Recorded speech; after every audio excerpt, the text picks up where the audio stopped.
You ask Tiger to calculate. This deals with linear inequalities with one unknown. The final result is s greater than 4. Let's solve it step by step. Swap sides.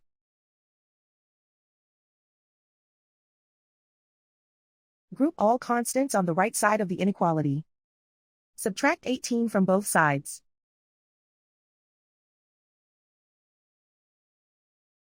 Group like terms.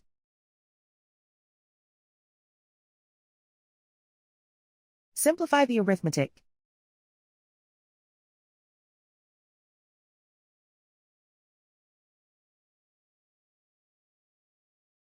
Isolate the s. Divide both sides by 3.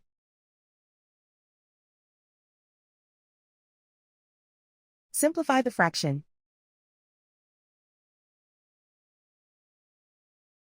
Find the greatest common factor of the numerator and denominator.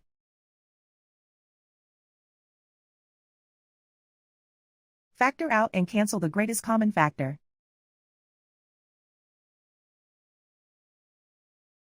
Plot the solution on a coordinate grid.